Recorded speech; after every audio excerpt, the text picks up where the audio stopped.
Hello and welcome to Footprints.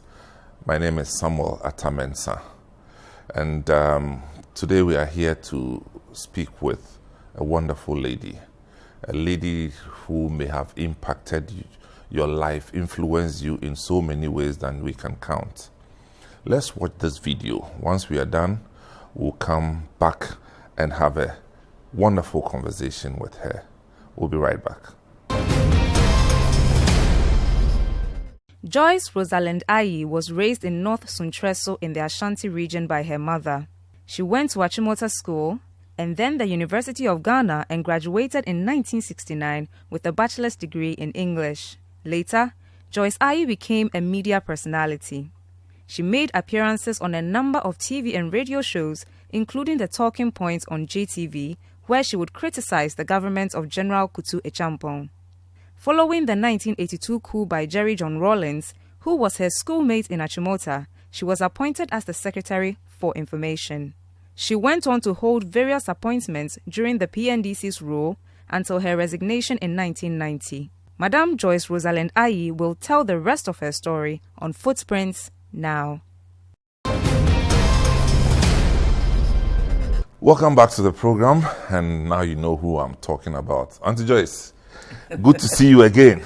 Indeed. Wow. Sometimes it's wonderful to see you. It's lovely, man. I haven't been to the house in 100 years. Since I have known you in person for the last 2 decades and a bit. You haven't More changed. Than three, 3 decades. 3 decades. You haven't changed like that. No. Look at my gray hair. Where is it? On my temples. Auntie Joyce, you could pass for a 30-something-year-old woman. That's wonderful. No, I'm telling you. So actually, I've turned my years around. Yeah. And I say I'm 37. Wow. But if you turn it around, you'll know it's how old I am. 73. And counting. And counting. To the glory of God. To the glory of God. So the name Joyce Aryee, I mean, look, you popularized this Joyce Aryee name. Maybe not deliberately, but as fate will have it. You know, so your early days, who is Joyce Aryee? Where have you come from? Simple girl. Yeah. Born to a Ghana Fanti? Both. Okay. My mother was Fanti. All right. My father Ghana, but died early. Okay. So I was raised by my mother. Good. But you speak impeccable Ghana. I wouldn't say impeccable, because when I stand in the pulpit to preach, I keep asking for words. Oh, but that's I'll tell normal. people, Fante me obakele neke gamete nye Abi gamete nye kolete. See, and Aryee asking this question. Thank you. So I would say that because I didn't live in Accra, and when we left Accra I was 4, and then we went to Kumasi, and that's where I grew up. That's where I started school. We spoke Fanti at home. That sounds familiar. Yes, spoke Fanti at home, but I was in the midst of Asante people. So I think if I hadn't gone to Achimota School, I probably would not have known how to speak Ghana. I don't think so. So the school environment helped. In Achimota School of all places, you spoke Ghana there? I guess it depended on who you gravitated towards. Okay. Since I spoke Asante and I spoke Ghana, I spoke Fanti already. Yeah. I was yearning to know Ghana. Great. So, among the classmates and so on. And I'm told you entered Achimota School, you were very young. Oh, not that young, just like anybody else. Really? 12 going on to 13. Oh, okay. Yes. Okay, so that's regular. So, Auntie Joyce, tell me, what did you take out of Achimota School? Oh, Achimota School taught me confidence, taught me the sense of servant leadership. It taught me respect for people, no matter where they came from. And that's why we have this song, from Gambaga to Accra, from Uyoso to Kita. We are brothers, and our mother is our school. It didn't matter where you came from. Well, most of my mates who entered Achimota School when we finished common entrance, the first time they heard the name We Also was through that song. Yes. They didn't know that anything like that existed. And we had people from throughout the country, Sometimes from places you wouldn't even think. That's correct. Children would come from. So were you aware that this is how the school was molding you? Yes. Or it was much later in life that you... No, you know, all the things that we went through made us realize that we were going to take up leadership positions. No, I'm not saying politics or medicine or anything, but that your education will thrust you into leadership. And that, one of our songs says, so we can subjugate ourselves, to subjugate ourselves that we may rule. And that's where the servant leadership, subjugate yourself. It means that you ought to think of leadership as a privilege which requires you to humble yourself so that you'll be a good leader. Wow. Those are some of the things. Lovely. And then we're also exposed to everything that life will thrust at you. Sports was compulsory, from swimming to, for the men, football, cricket, hockey, lawn tennis, when you got to sixth form, athletics. In order to get all of us involved, we did qualifiers, just like the footballers will qualify. So your house, all the people in your house will have to engage in the activities. So if we're going to do athletics, you start with a certain mark. That's correct. If your house did well, your marks got higher, And if it was swimming, the Kumasi girl, trust me, in a pool. But, they taught you how to do it. So your house could qualify. Athletics, hockey. So which one were you doing? Oh, I played hockey for the house. I didn't play for the school. I'm not a very sportive person, I would say, And then we were also, house gardening was also compulsory. Yeah. And, later on there was and all those inspection, things, all those. They're still doing their garden competitions.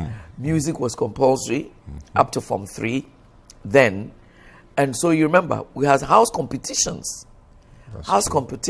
And then they will determine which house did well. So all this was part of the training to let you understand that beyond academics, there's life. Hobbies were also compulsory. I did bookbinding and pottery. Okay. I think I can still work on a potter's wheel.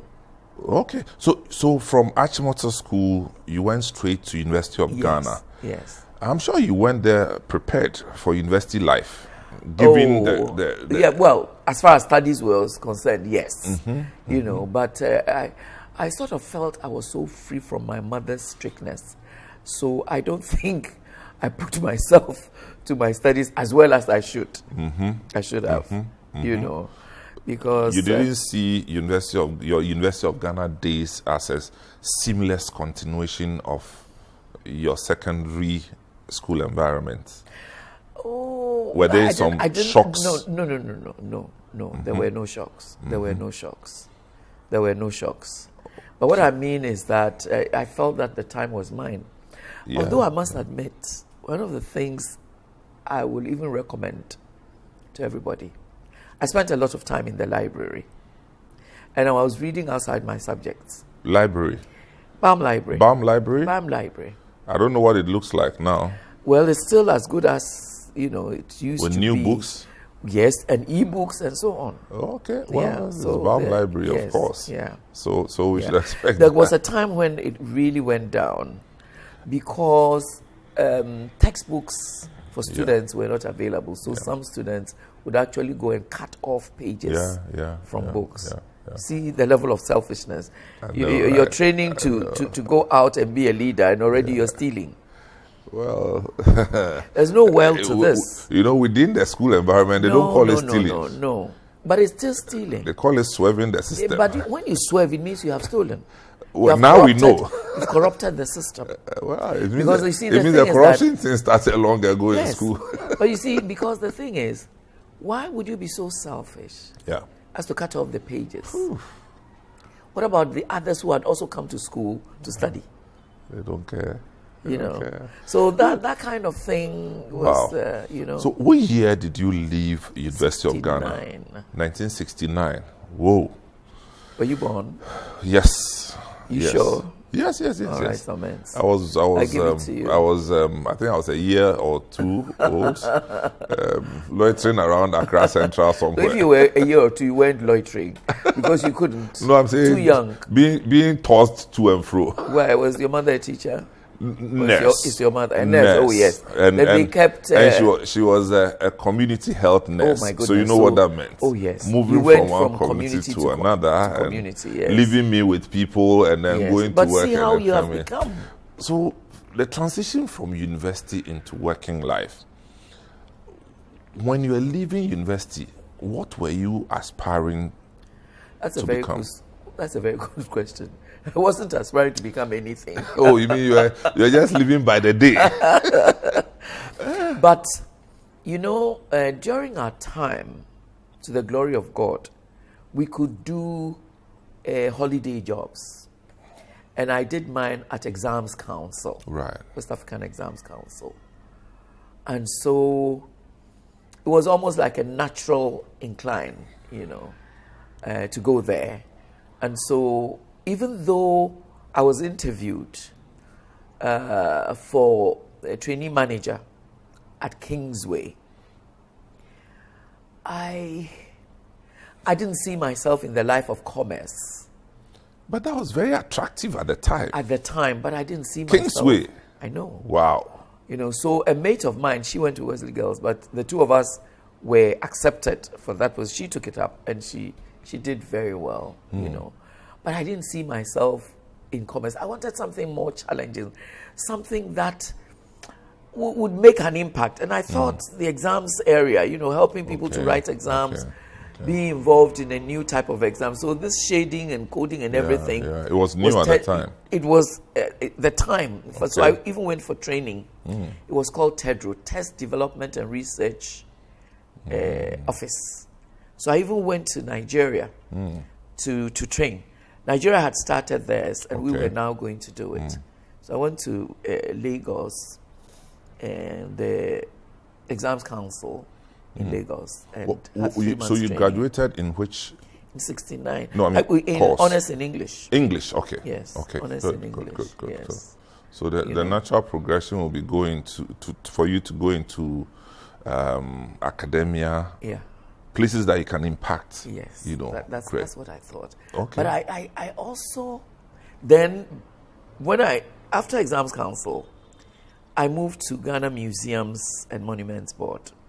To do what? Administration. Oh, okay.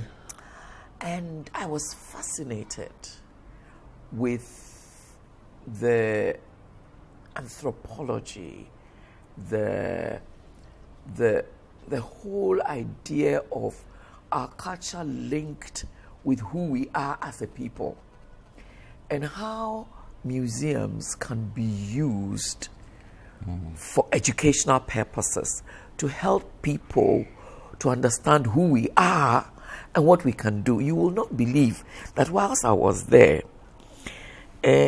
we actually created a dummy of the process of forging iron in the north, using, I forget the name of the process, but it was something like a lost art. It was the same art process that the Egyptians used in molding gold and putting their mummies inside. And we had that in the north. You would create a mold and then pour the metal in, and it would come out the way you wanted. The way you wanted, you know. And it was using a furnace, and so we created that. Now, how many of us even now know that the North had been mining iron and using it to forge various kinds of implements. I mean, we are all preoccupied with bread and butter issues. So we need to know, because sometimes, even as Ghanaians, we seem to have given up on what we as a people can do and even give the world. Yeah. It was very exciting. So I remember I told my boss that we should create a section called Museums in Education. So we did. And we would bring school children, talk to them, show them things, and so on. And then we also were in charge of the monuments. So all the forts and castles, including some wonderful local buildings. You know, Remember some of those? Posuban, there are Safo companies. Yeah. They would have, was it a shrine? I don't know whether you would call it a shrine. Posuban in my area. Yes. It's a converging place. Yes. Yeah, with that long thing. Yes. With some small windows. Exactly. That yeah. So those became some of the things we were involved to in. preserve them. To preserve them. Yeah. And then when you go to Kumasi, when you go to Ashanti region also, there were some very interesting structures with paintings on them, even though, they were mud and so on. So we were preserving all these things. Talking about that, growing up in Kumasi, I remember a very funny story, which, in front of Kingsway, the then Kingsway, there's that thing there. Yes. That's, they used to... Obelisk or something like that. They call it an obelisk. Okay, I'm hearing it for the first time. Okay. I mean, Achimota Mankubio. They used to tease people of Fanti backgrounds in Kumasi that during the war, the Fantis were kept inside that thing. And then the Fanti man... And then there's only one soldier standing out. Yes. And then if the Fanti man wants to go and use the washroom, they come and they talk to the gun. And then they'll go and then come back. Yeah, so those things were preserved. Preserved. So national museums and monuments. So this will be in the 70s, I presume. Okay. 70s, yes. So we'll come back and look at how Auntie Joyce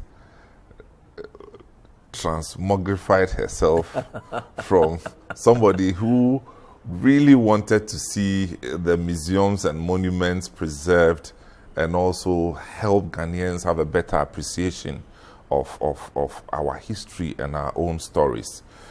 So you are still watching this program, Footprints on Citi TV. My name is Samuel Atamensa. We'll take this commercial break. When we come back, we'll move straight into the late 70s and how she entered into politics.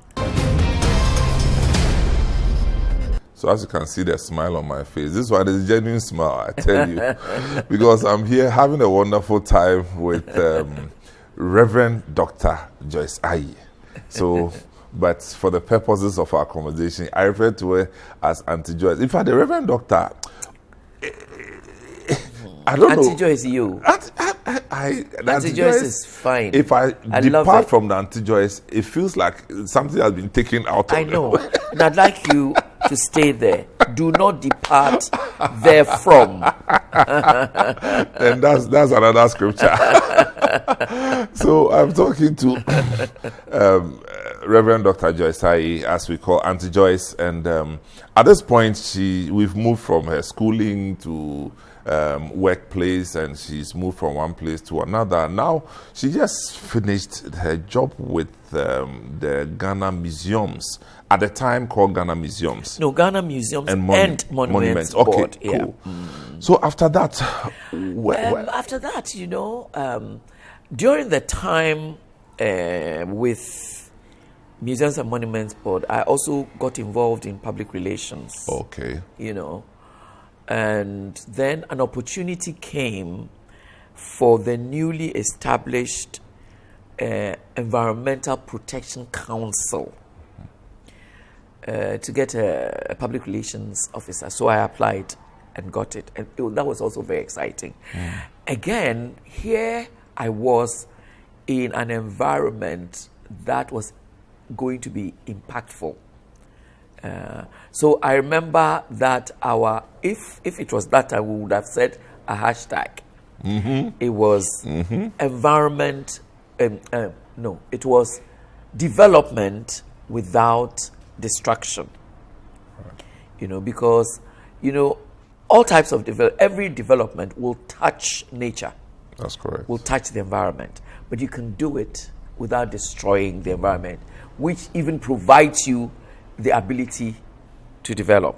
Okay. So that was it. So we toured the whole country, going from factory to factory, visiting mines, visiting farming establishments, and so just to talk about the fact that it is good to get involved in development activities, but we must be mindful that our activities will impact the environment and that there's a way to mitigate the impact.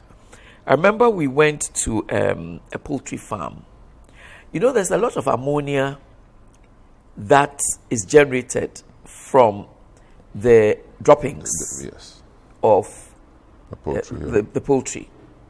And if you are not aware of this and you allow your effluents to get into a water body, you can imagine how much ammonia you are unwittingly putting in there, therefore killing the river virtually, because all the planktons and so on that are in the river give the river, they aerate the river or the stream. So when they are deprived of oxygen, which ammonia will do, then, or if you are running a cattle farm and you're close by and you don't manage the droppings of the cattle, the dung, and so on.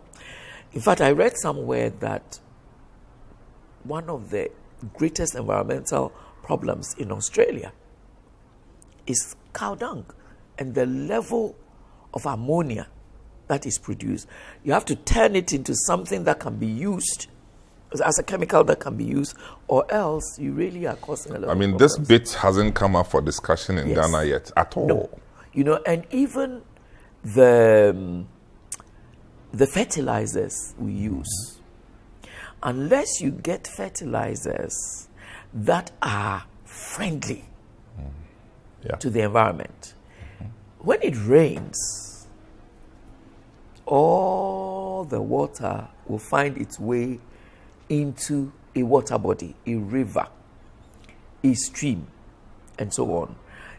And as you said, we are busy doing agriculture, but we have to make sure that our fertilizers and weedicides and so on do not pollute our environment. Yeah. Some people say that some of the herbicides and weedicides they use also kill other things. Yeah, that's it means that it's not friendly to the environment. Sometimes, again, as part of agriculture, we decide to grow trees. If the trees you grow, like teak, do not promote any other activity, plant activity under it, you're not helping. Because if you go to a cocoa farm, they can also grow cocoyam, they can grow other things. A lot of the udum trees and so on, you have vegetation under. But some trees don't do that.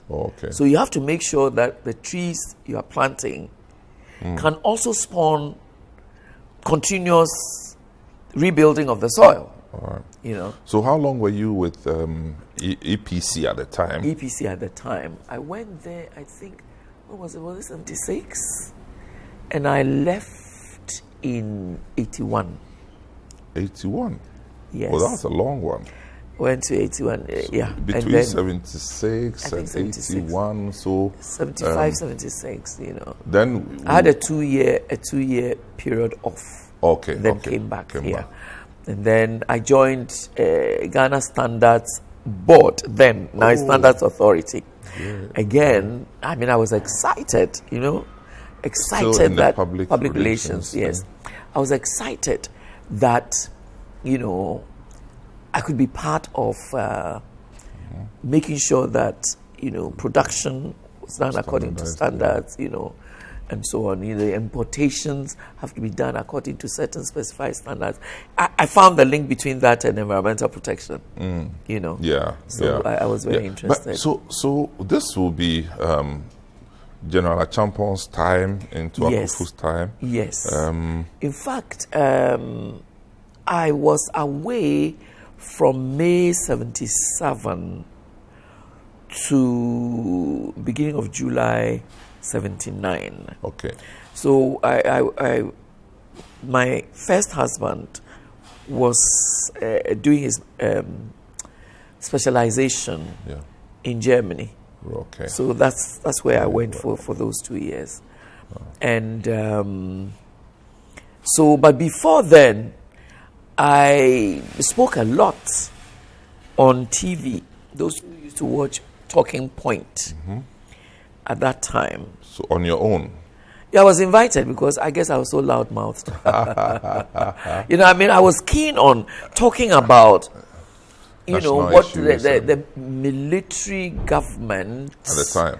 Military government and the fact that it wasn't democratic and it wasn't helpful, and there seemed to have been a sort of shift towards the very things that they were against, and so on and so forth, you know. So this is Anakutu Achampon, because... Anakutu Achampon. And I remember the day I was traveling to Germany, I met someone on the aircraft and said, "Hey, Joyce, you're running away, eh?" And I said, "What am I running away from?" He said, "Well, actually, I've heard that a note has been sent that you should not be within, was it 5 kilometers radius of GBC?" Of GBC. Funny thing was that I lived less than 50 meters radius. So that meant that please vacate from your home. No, but I don't think they really meant it, because they should have known that I lived so close, and that if they weren't going to give me a house, they couldn't vacate me and so on. But I remember anytime I did the Talking Point, there was a gentleman who worked in the office of Parliament. Even though Parliament was no longer there, some of the officials were still there in the old Parliament House. And that is where we had found an office, the Environmental Protection Agency, a council then. Yeah. And the gentleman would see me and say, "Keep talking. You're talking for the silent majority." Of course, I was so young, I didn't really care whether it was but I felt strongly about certain things, you know. Good. So you're on Talking Point and other radio programs. This was television on other radio. GBC 1, GBC 2. I even had a program with what's his name, Mike Egan. Mike Egan. Wow, he's our next guest, actually. I had a program with Mike Egan. Nice. It was a night program, and we chose to play some music and so on. I forgot the name of the program. So, he would remember. So this is outside of welcome to the show. No, that was Mike outside it. Okay, good. Yes, it was. I forget the name he gave it. All right. But he still remembers. When he sees me, he reminds me. And then there were call-ins and so on. Yeah. Good. So it means you were. Maybe I was made for radio. You were television. You were a popular voice and face within that period. I would say so. Good. And how did Kutu Achampon? The thing is that it was probably an anecdote. Yeah. Maybe he never did anything like that. Maybe he never wrote to GBC. Oh no! I'm looking at his governance. Well, there were some people. Yes. Your thoughts about how he? I think at the beginning he had some brilliant ideas. Lately, I'm learning that even the Operation Feed Yourself was something that Dr. Buzia had actually talked about as part of the rural development program. Benasco has also spoken about it. That is his idea, and he spoke about it. It was a good idea, and it caught on. I think when Achampon came, he was able to mobilize sentiments of And people. That was very good. It was you know, infectious. Very good. Yeah. It wasn't just Operation Feed Yourself. It was that sense of national pride also. Yeah, very much so. It was a sense of national pride. So you remember was it during that time that we changed from left driving right yes. to I left? think 74, 76. Yes. 1st August. Left to right. Yes. And you think if I 4th August 1974. Yes, something, you know. So there was but then later on it sort of seemed to be drifting. As happens to all men. Drifting. Well. drifting. So, you know, my own take from some of these governance issues is that as a people, we need to do deep introspection.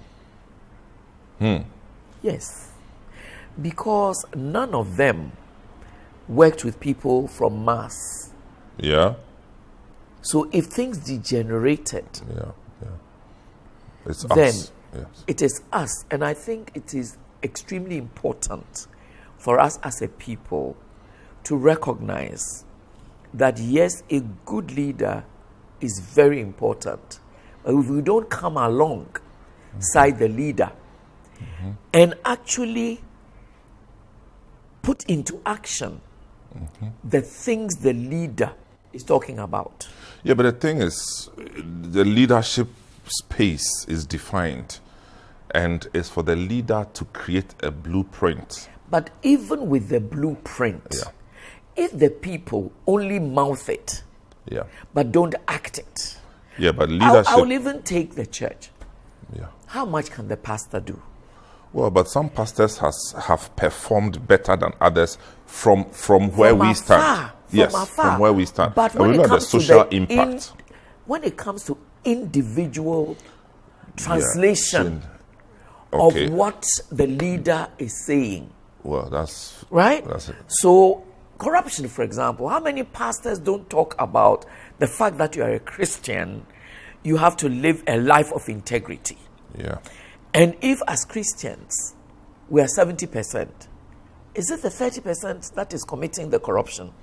So, still with Auntie Joyce here, and this is Footprints. We'll take a short break. When we come back, we'll now get into the political era of one Miss Joyce Aryee. This is Footprint. My name is Samuel Atamensa. Welcome back to the program. This is Footprints, and I'm here with Auntie Joyce, Reverend Dr. Joyce Aryee. So, Auntie Joyce, how did I get into PNDC? Or you get there? Yes. We'll get there short. But you know, you were in Germany when June 4th happened, and then I'm sure you read somewhere, or people called you and told you that this is what has happened in Ghana, and I wasn't happy. And then a certain John Rawlings had popped up. There's John Rawlings. A name that was familiar to you? Yes, we were in school together. When he came to Form 1, I was in Form 4. Oh, good. Yes. And we were friends, actually. And he knew you personally? He did. Yeah. Wow. Did you ever consider him as somebody who would ever get interested in national leadership? I know at the time. I know that he was friends with Wachijan. He was very political. Wachijan was political even in school. Yes, he came to do his 6th form in Achimota School, and I think that's where they may have met. You know, so. And then when Wachijan joined the army, I hear they were very close. Okay. They used to discuss things, political things. So I think that's where he got his political interest from. Yes. So you heard I Rawlings. did. But I wasn't happy, you know, because I feel that, you know, the word coup from French means break. Yeah.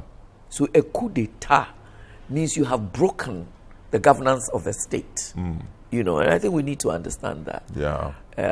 But they cited good reasons for doing that. Well, I mean, there will always be good reasons. You can always find good reasons. But at the time, fact is, you didn't like the idea of a coup d'etat. Yes. But neither did I like it when Echampon did it.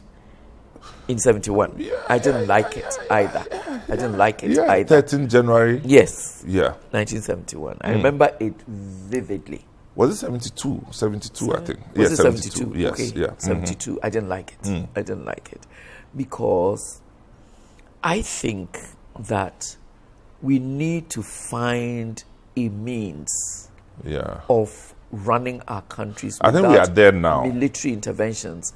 And in Asia, they have also understood that it doesn't bring much. Yeah, yeah. Wherever it's been done. We now need to master the science of governance. Yes. And a good understanding. Yes, I like the good understanding. Yeah. We need to master the art of governance or the science of governance, not only from the perspectives of those we actually empower to go and do that on our behalf, Yeah. but also from the perspective of an those who are being- informed populace Yeah. that then can act as an accountability check. So you don't like the whole idea of a coup d'etat? No, I don't. So you heard, and I'm sure people were asking you, Joyce, do you remember this guy at Achimota School? No, actually, I was in Germany, but because I was planning to come home. Yeah. So I remember my husband even asking whether it was okay to come. I said, oh, I was sure it would be okay. So I did come home, But, elections had taken place and there were more elections. So by September. Yeah, September, yeah. Handing over. And then had been Liman given. became president, Yes. and on and on. But 81, the gentleman came back again, and then we had something that was meant to be provisional, that ended up being the longest, 11 years. the longest provisional I had ever 11 seen. years. But But PNDC. Yes. Actually, Did you start with PNDC, or you got called at some point? I got called.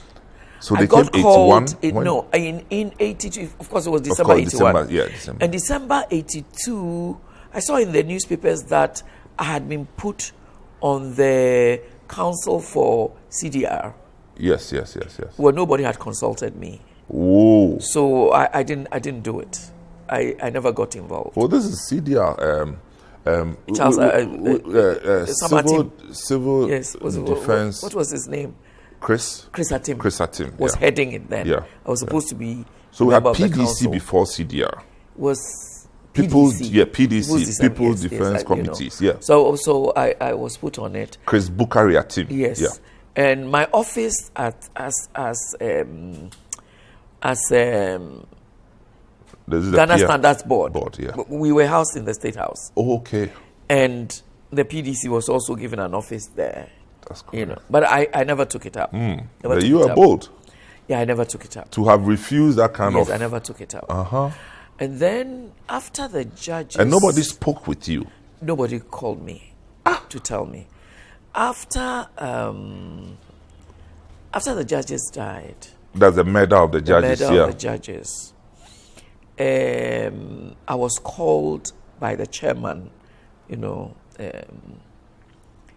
former President Rawlings, Yeah. to come and have a chat with him, and he said I should give him, some idea of what had happened, So I also wrote down my ideas, and told him that he knows I've never liked a coup, and that the murders were ill. I mean, it was bad for the country. No justification, whatever. But at the time, what were your own thinking, your own thoughts about where the murders could possibly have come from? When you understand the structure of the military and a military government, I would find it very difficult to believe that nobody gave any instructions. Okay, I get you. I would find it extremely difficult to believe. Because remember, we also had curfew. Yeah, within that period. So I still find it difficult to believe that nobody gave anybody instructions. Right.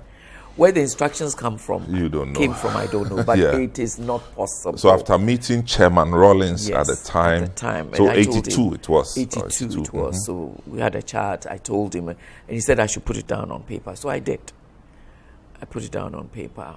Then I said, well, it wasn't something, that would endear the regime to people, In any case, I felt that also there were some excesses, Yeah. I mean, I heard, for example, that the one who had been made the regional minister in Koforidua was so angry with the prices that market women were charging that he made, I don't know the truth, that he made some of them eat the products they were selling raw.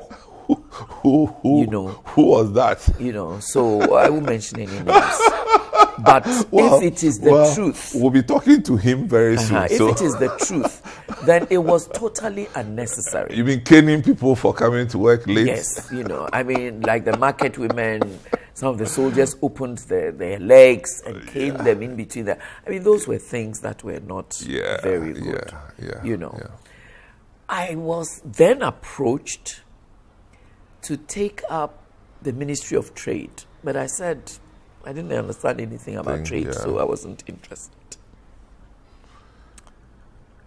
Then I traveled. Were you a prefect in Achimota School? A senior prefect. Okay, yes. so that's connecting, because the chairman at the time, being your junior in school, knew something about your leadership. Yeah, I think so. potential, And also, yeah. I think he'd been following, my discussions on radio. and So- TV, and I guess he also knew how passionate I was about a Ghana Seeing Ghana. that, met the needs of all people. You never want to create an oligarchy, Yeah. And I think that if we do our democracy well, then, we spread representation, we spread wealth creation, because frankly, people should have access to basic things: food, water, shelter, clothing, education, health, the ability to also have an income. And the public service will never be able to employ even 1/30th of us. If we are, let's say, if we are 1 million and the working population is even 20 million, you won't get 1/10 being employed in the public service. So I think we need to, government is powerful, yes, but we need to also understand that government creates what is called in Ghana the enabling environment. But you ended up in the Ministry of Information. Yes, after As the twice minister. after twice being called and not going, I asked myself, is this also not my Ghana?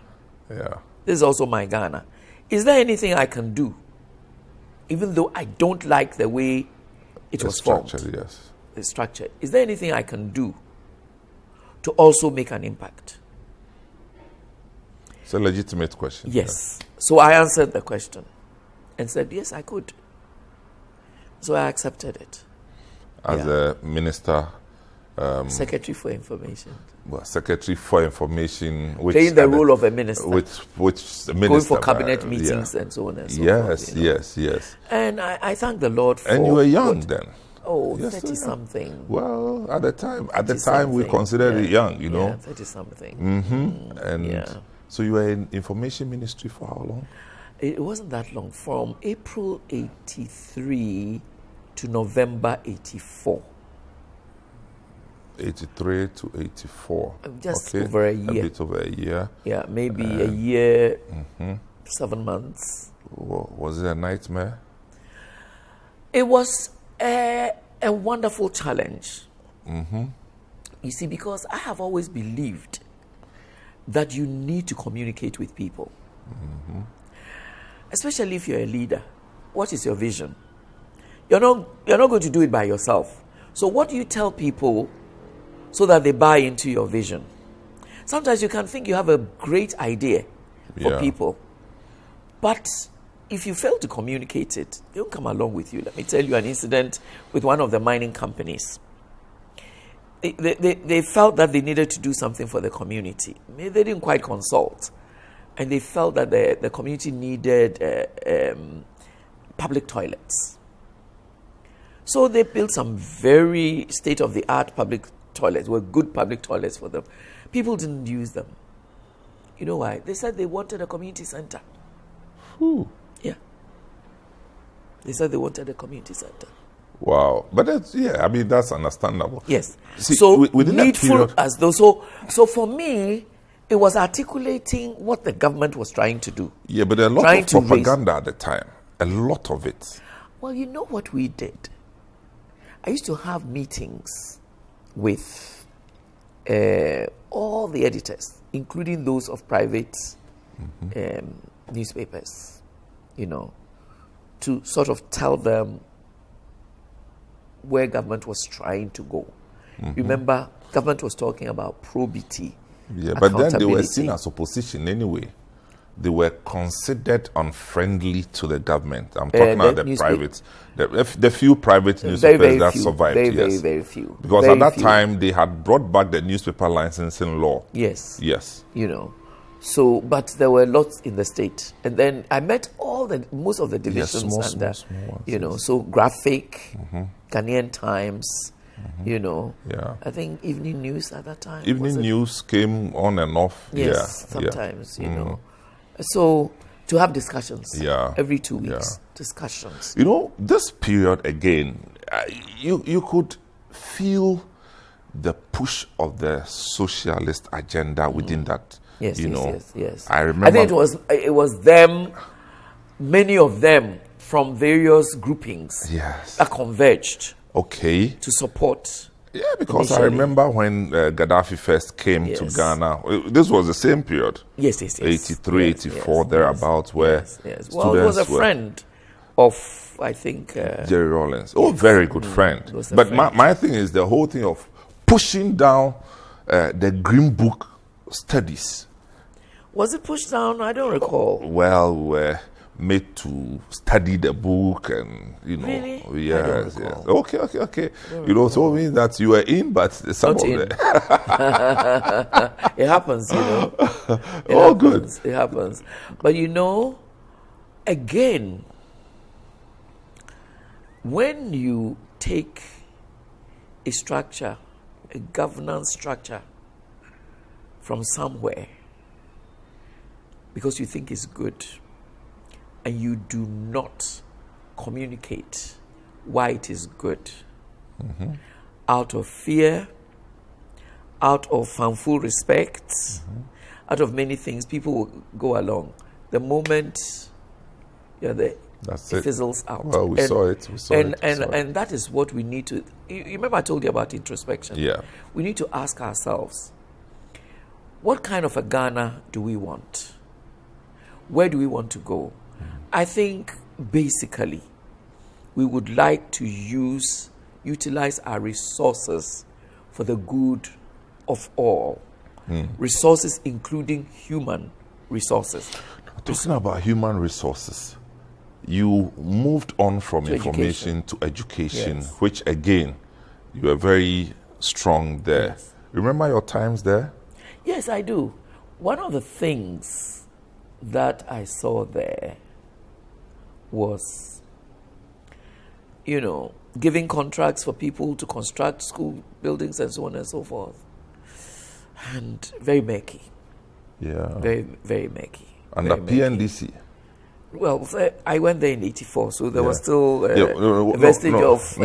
what I mean is that they didn't fear.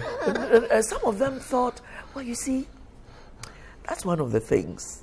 Fear is quite relative. Fear is relative in the sense that if I don't get caught, I won't be executed. But you hear other people's stories, and that should instruct you. But when you have a gang or when you have people you think you can work with and so on. I remember, for example, as soon as I went there, a barrage of contractors came. They hadn't been paid and so on and so forth. So I told them, look, give me 1 week. Let me study what is there, and then after 1 week, we'll see if you deserve payment. So I remember I told the gentleman in charge of it, I said, look, I'm putting this thing squarely in your hands. Give me a rundown of what it is. Prove to me that the works have actually been checked to be good. And I will start with the process of payment. Yeah. I'm relying on you. You've been here, you know it. Because if I find out that what you've told me is not true, I'm giving up, and you're going to straight face the A. So anyway, some of them came before me, and to the glory of God, I organized for them to be paid. And then the brown envelopes, Just to say thank you. To say thank you. So they walked into my office, and I said, what is this for? He said, and I said, please, I don't need it because I'm paid to do this job. You don't need to thank me. I only did what I was supposed to do because you've worked and you have to be paid and so on. Oh, so I said, look, if you don't walk out, I'll have you arrested. Aish. Oh, yeah. And when we talk about having you arrested in the 80s, it's proper arrest. It's not this one that somebody will go and stand in COJ and they will remove you. Because I needed to let people know that it is not necessary to go and thank anybody.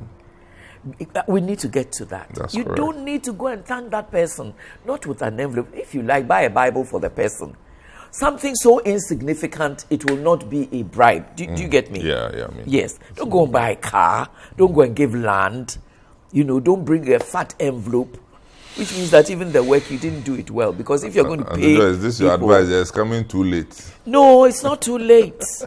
It's not too late. People have given a bribe. It is not too now late. Bribe is your middle name. It's all right. We can erase the middle name. We need to love our country enough to ensure that work gets done well. So how many years were you with the Ministry of Education? 84 November to August 86. Okay, another 1 year. And then after that, I was assigned to local government, but I never took it up. As a minister again? As a minister. And they sacked you? They didn't sack me.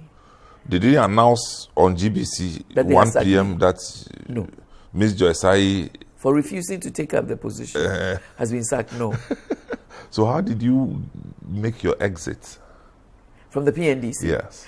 Oh, I went to work in the office of the coordinating secretary, the PNDC coordinating secretary, that's PV Obeng.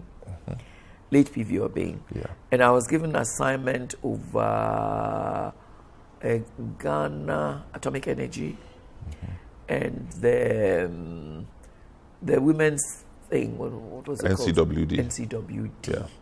NCWD. National Commission on Women and Development. Yeah. Yes. I was given these two assignments. And then later on, through another reshuffle, I was made the personal assistant to the chairman of the National Commission for Democracy, Justice Annan. Yeah. And that was in 88. So in 90, I traveled out and wrote that I was resigning. It was not accepted. So in January... So you wrote to Justice Annan? No, I wrote to chairman.